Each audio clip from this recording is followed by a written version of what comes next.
All right. Good morning, millionaires. Good morning, millionaires. I hope everybody's feeling incredible this morning. My name is Haziq Ali. You have something special. You have greatness in you. Hold up. Hello, this is Les Brown, and you're in the right place at the right time because Facts we're going to bring the millionaire out of you. Thank you. Just hold on. Please announce yourself. All right. All participants are muted. Entry and exit tones are off. Let's go. Hope everybody's feeling incredible this morning. My name is Haziq Ali. I'm a revenue acceleration coach and somebody who is dedicated to helping you go further, faster with less effort.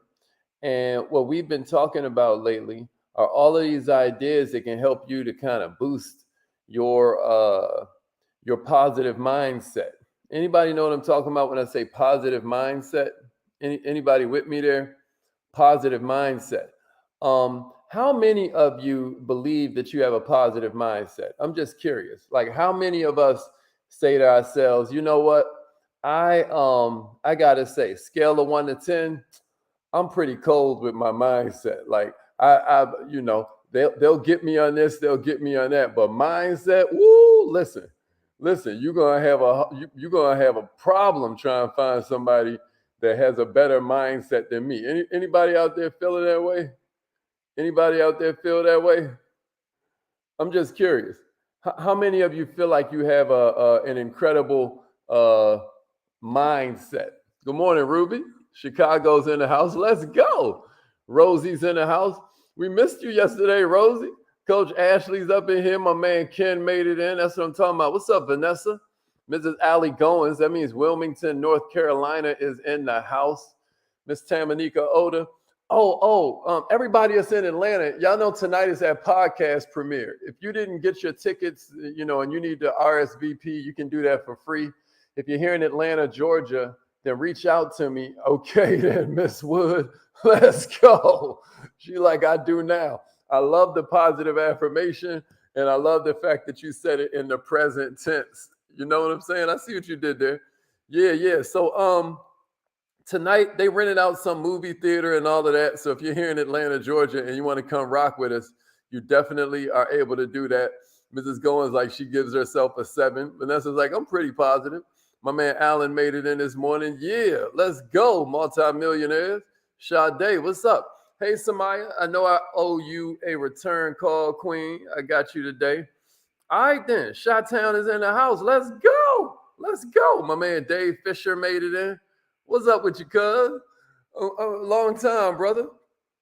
All right, y'all. So yesterday we covered the 4 reasons people be having a negative mindset.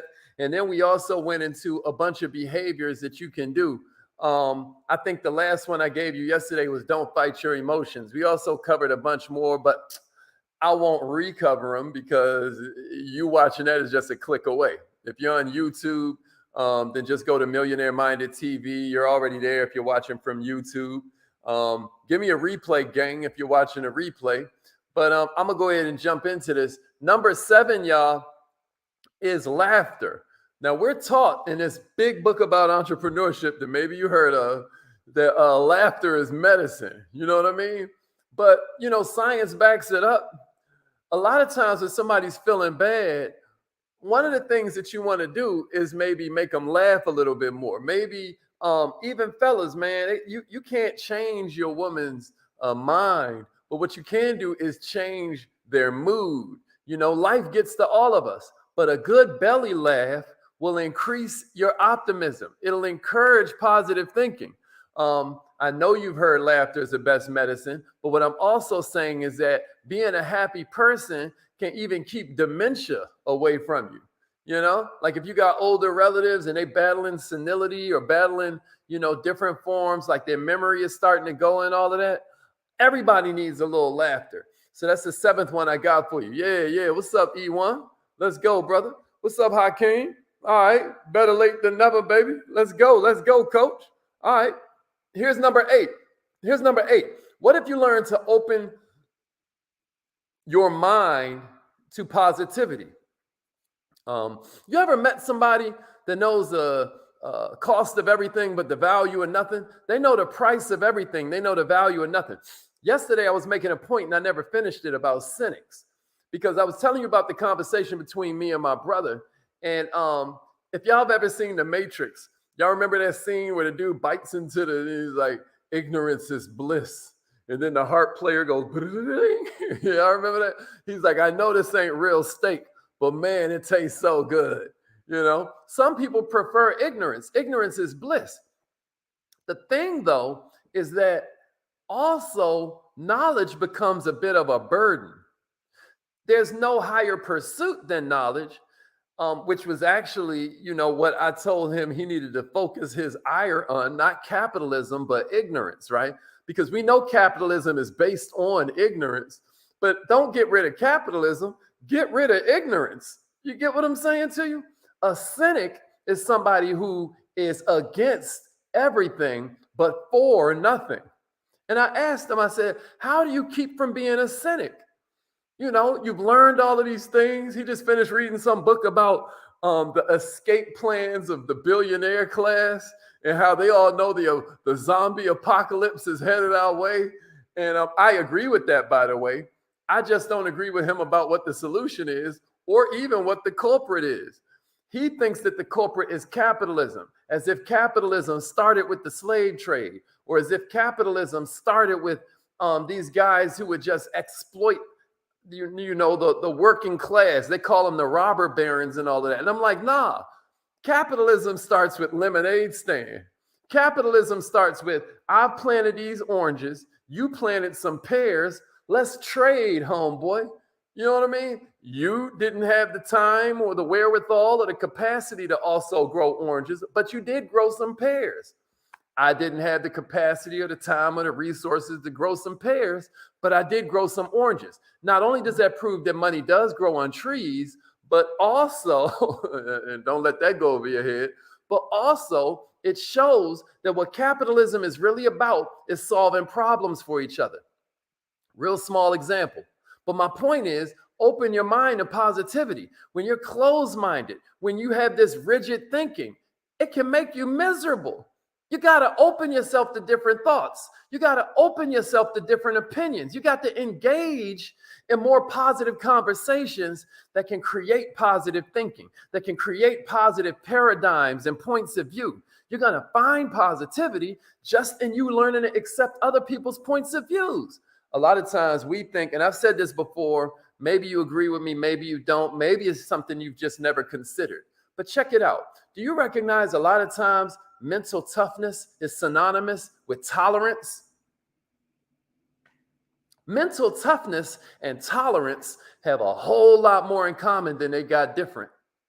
I dare you practice more tolerance. You're going to find positivity by accepting other people, by learning to accept and experience diversity, because you're going to realize there's so much out there than just your way of thinking. There's so much more out there than just your way of living.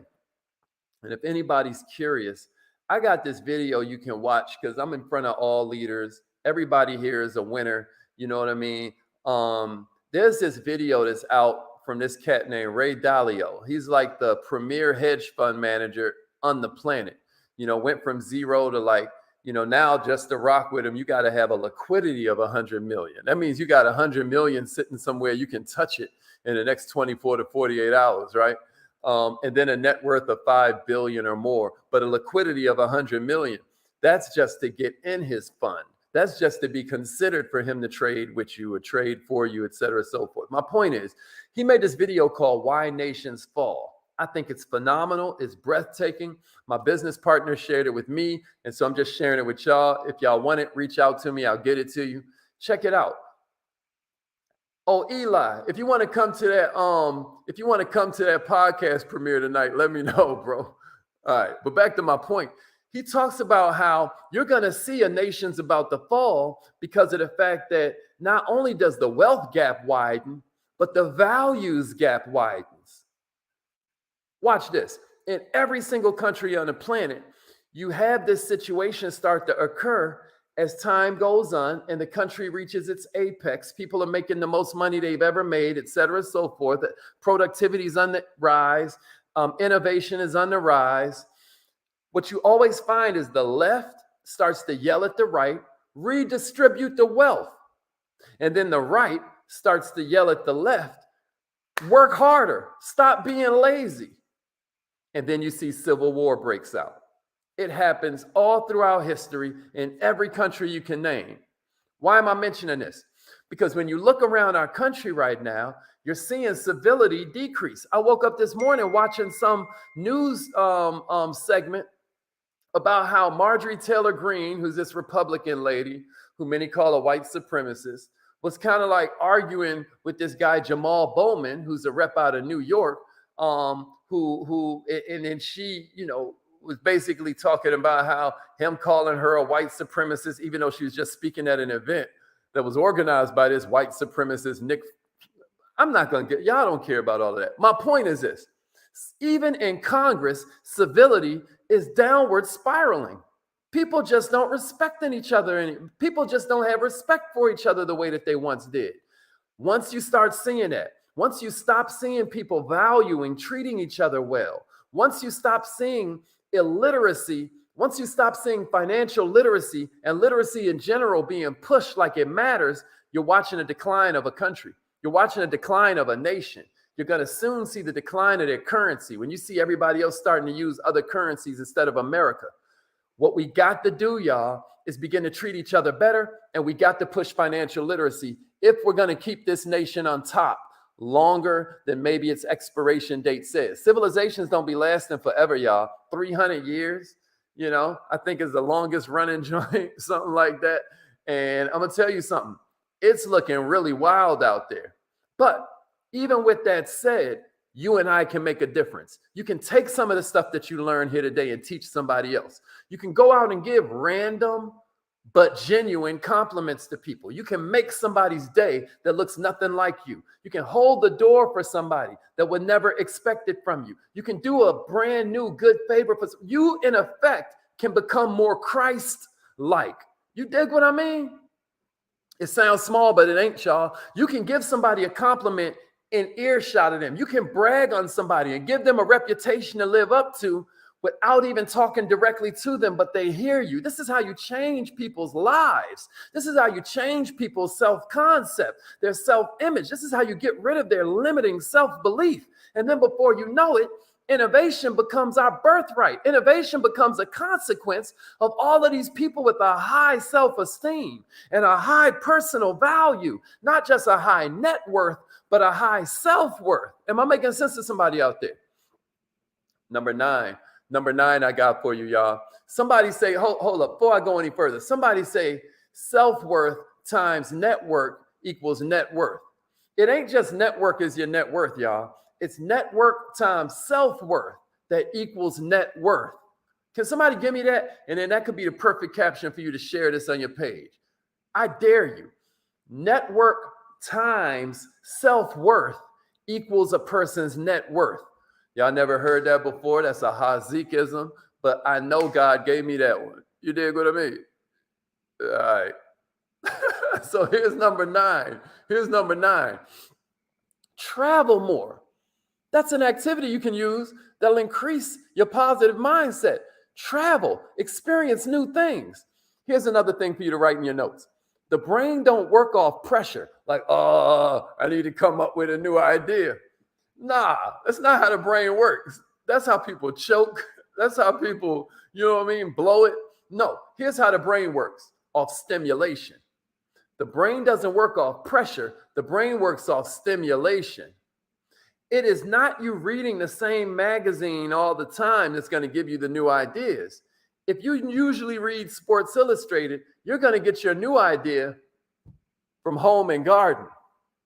If you're always reading Home and Garden, you're going to get your new idea from Guns and Ammo. I know I'm naming a bunch of magazines that probably don't even exist anymore, but you get my point to you. When you travel and you see the way they're handling things. When me and my daughter were in some of y'all done heard me talk about it. We started off in like Torino, Italy. Before you know it, we were in Interlaken. We went paragliding past the Swiss Alps and all of that. We went through a bunch of countries that were all in that little Europe space right there. One of the wildest things that I noticed is the sugar content is way lower everywhere. That got me thinking about all kinds of things like, oh, so America don't care about pumping us up with sugar because we don't have socialized health care. America don't have to take care of us when we're sick. As a matter of fact, it's a major profit center for them to let us get sick. Most people go broke either over divorce or hospital bills. Well, those are the kind of thoughts that only come to you with travel. And then you say to yourself, even when you're living in America, what can I do to lower my sugar content? What can I do to lower my toxic experience with this country? But you don't even get that thought until you begin to travel, until you begin to experience new things. It's effortless to get stuck in a rut, y'all. It takes no effort whatsoever to get stuck in a routine that begins to inhibit your positive thinking because you're constantly surrounded by people who have these really low bars for what they, I always tell people, if you ain't careful, if you don't expand your mind to match those goals, then what happens is your goals start to shrink to match your mind. This is why you see so many people willing to trade in their happy life for happy hour. You see what I did there? What I'm saying is, if you just get away for a couple of days, that can be refreshing. That can begin to boost your optimism. Meeting new people, right? Doing new things. Talking to somebody on that cruise ship about where they come from. How and what wild circumstances brought them on this trajectory where here y'all are meeting up in the middle of the ocean. That's a little miracle. And it still didn't happen by chance or coincidence. There's a lesson in them for you, or there's a lesson in you for them. What if you opened your mind to that? Meeting new people, doing new things. It can be just what you need to increase your positivity. Am I making sense? Here's number 10 for you. Somebody say, give back. Somebody say the most selfish thing you can do is serve somebody else. Can somebody type that in the comments for me? The most selfish thing you can do is serve somebody else. Come on, Dennis. Let's go. Let's go. Come on, Dennis.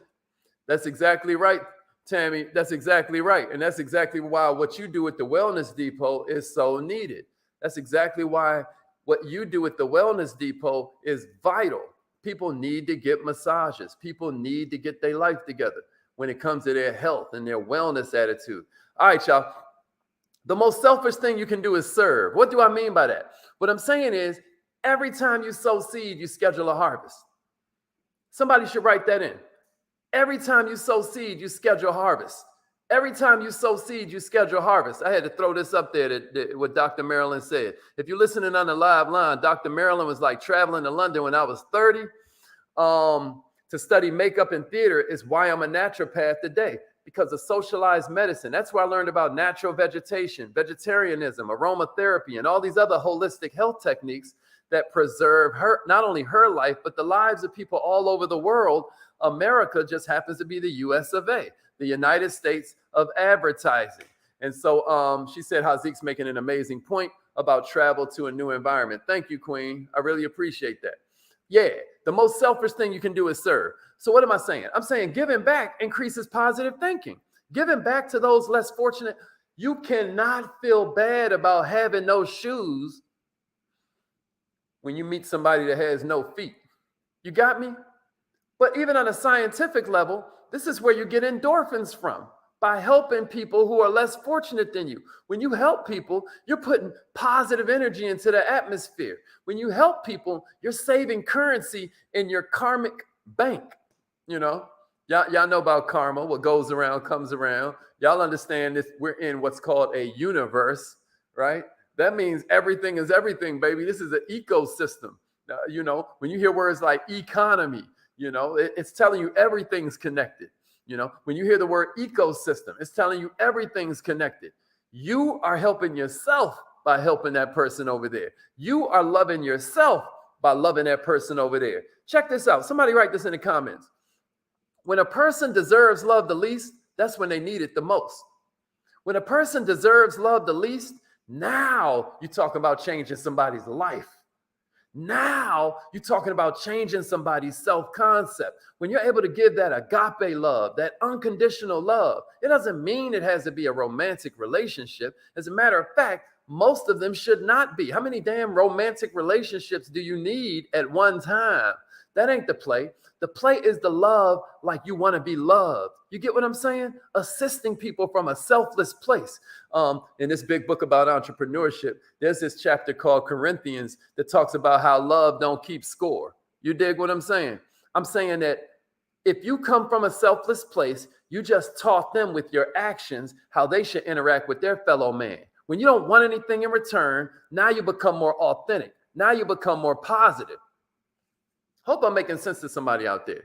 Yeah, that's exactly right, Jasmine. Yeah, that's exactly right, Miss Baker. Let's go, Yaku. That's exactly what we're saying. When a person deserves love the least is when they need it the most. That's a jewel. All right, here's number 11. Here's number 11. Take care of yourself to boost your positive thinking. Take care of yourself. Take care of yourself. It's hard to think positive thoughts when your body is sick, when your body's run down. Do you know you can enhance positive energy by taking care of your body? Me and my man Eli just now shouted out.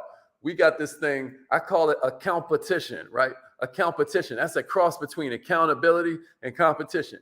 What we do, and we've done it from time to time over the years, but we back on our swag now. All we do is text message each other when we get done with a set of push-ups. So we're holding each other accountable, but it's also kind of like a little friendly competition where we're making sure we staying on point. Millionaires, taking care of yourself boosts positive thinking. I enjoy getting his text messages. I enjoy knowing my homeboy is getting it cracking. Same thing with another one of my best friends who broadcasts every morning from the sauna because he's holding himself accountable and he does his 1 minute motivation when he's in there about to die. So everybody knows this is the way to wealth. Do you know the man with his health has 1,000 dreams? The man without his health only has one, his health. So what I'm saying is maybe you should commit to healthier eating. You know, maybe you should commit to exercise, right?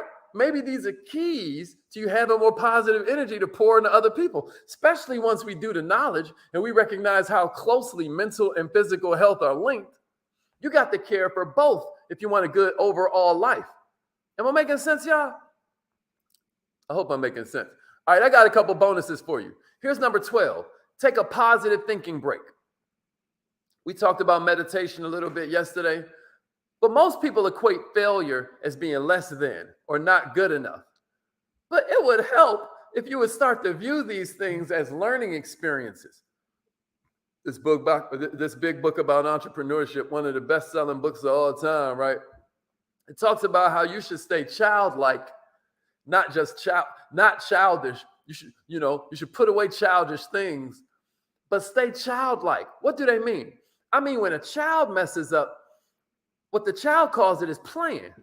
Y'all ever notice that? Y'all ever seen a little kid playing, building a big block tower? You come along, kick that joint up. No, you don't kick it over.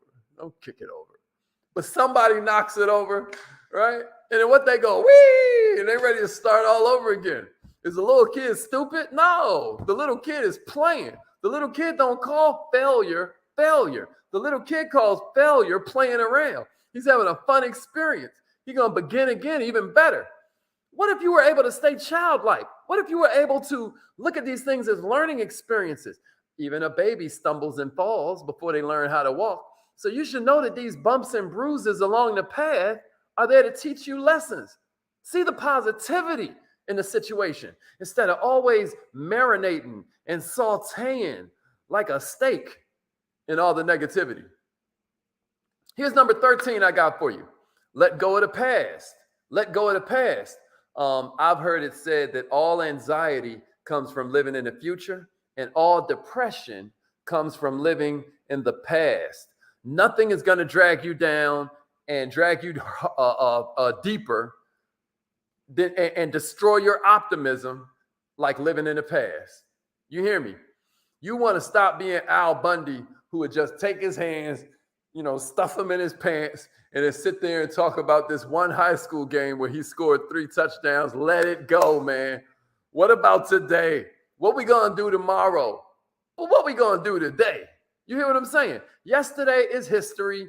Tomorrow is a mystery. Today is a gift. That's why we call it the present. Yesterday's a closed door, baby. You don't live there anymore. You don't live there anymore. All I'm saying is say goodbye to where you've been and hello to your future. That's why a lot of times what we do is we call it Black Future Month. I got that from Kanye. You know what I mean? All right, here's number 14. I got two more for you. Here's number 14. You can keep a daily gratitude journal. We've done all kinds of trainings on writing journals of all different types. One of the ones you'd be remiss to not mention, you know, and sometimes you can even write it in your 90-day planner. Do y'all have one of these? This is our 90-day planner, the 90-day massive action planner and whatnot. And there's these sections in here where you can do all kinds of magical things. You know what I mean? But I suggest you write down your gratitude. Do you journal? Right? A lot of people started as a child with this activity, writing in their diary. One of the things I'm so proud of as a dad is that my daughter journaled her whole semester in Europe. She journaled all these trips that she took. She journaled all of the racist microaggressions that she would get. Rather than her speaking on it then, she went to her book. She knows you got to learn to go within or you got to learn to go without. You hear me? And even though we usually start this as a diary, a lot of times you can take it a step further with an actual gratitude journal where every day, like if you look in my joint, if you look in the 90-day planner, there's like 5 slots every single day, right? And what you might do with that some days, or what you may do in a separate version that you get just for this purpose, is write 5 to 10 things you're thankful for. I'm thankful just for the fact I can wiggle my fingers and toes. You see that? I must be a miracle. I'm doing that with just a thought out my brain. You see what I'm saying? I could take these same hands today and plant some trees. I could take these same hands and put together some kind of, I don't do that kind of stuff. I'd rather pay somebody. But you get my point. You know what I mean?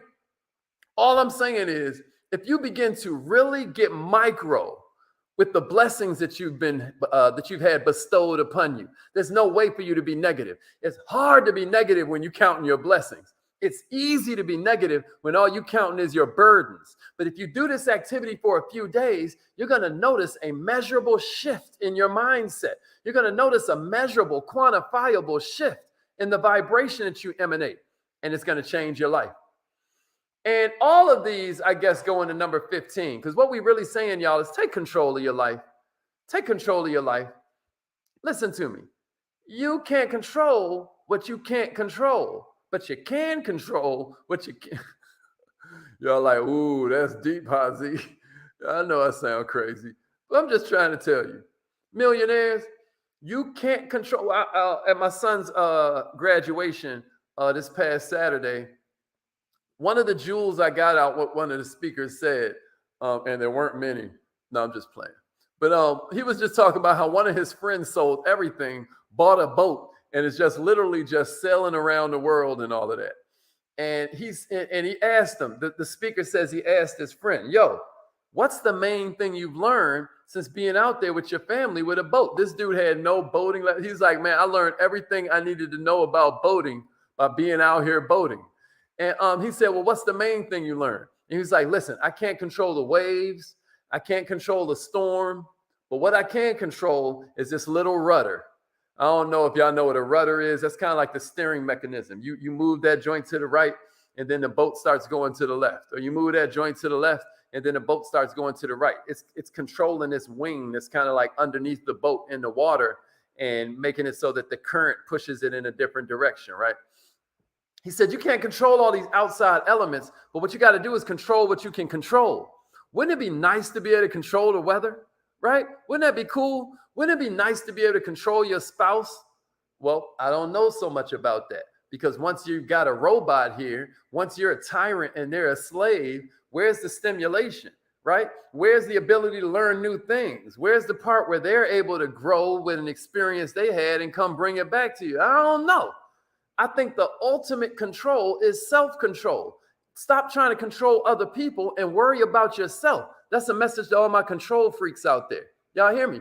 It's best to work on the things you can manage. And once you realize that you and only you can control how you feel about things, you'll stop saying little stuff like, this person made me mad, or look what you made me do, or you made me feel really bad, or you made me feel so angry, right? They didn't make you feel anything. What you've decided to do is take that stimuli and create this experience for your life. The quality of your life is going to be the quality of your content. You got me? The content you speak out your mouth, the content you write. I just heard that yesterday. I was like, wow, that's a great point. Check it out. Stop dwelling on the toxic chaos around you and work on having more positive thoughts. I hope this was helpful for you. I hope that you found something that you can use and that you want to share with somebody else. Because starting this journey towards more optimism can be a little bit overwhelming. You ain't just going to start off and walk around glowing like the golden child. I will tell you that there's a guy named Farrah Gray. He wrote a book called The Reallionaire. And on one of his earliest birthdays, what changed his whole life is that 3 different family members gave him a copy of The Golden Child. That's an old Eddie Murphy movie about this young kid that was going to save the world. To this day, Farrah Gray keeps his whole head shaved, etc. So subconsciously, you can tell he feels like he's the golden child.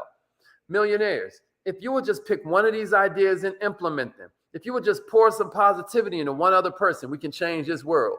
We might even be able to keep America on top longer than it really is supposed to be. We got to learn to treat each other better, though. You're not going to be able to do it, though, unless you treat yourself better. Hope that helps somebody out there. It's affirmation time. Let's go. Or should I say, let's grow. If you never did affirmations before, this is your opportunity. You can transform your entire business by transforming your mindset. Because y'all like, bro, I thought you was here to help entrepreneurs make more money. What do all this got to do with anything? Listen, when we're saying affirmations like, I am now a millionaire, I want you to understand, these are the same exact affirmations I was saying when I was sleeping in my car. I am living proof of this stuff. I am living proof of this stuff. You don't even know how you're going to get there, champ. But if you keep on saying it, if you keep on affirming it, then you are living proof of what God taught us, which is that in the beginning was the word. In the beginning was the word, right? All right, it's affirmation time. Y'all called in? All right, let's go. I'm cutting off the live stream right now, but we continuing on the phone line. Let's get it. I am so happy and grateful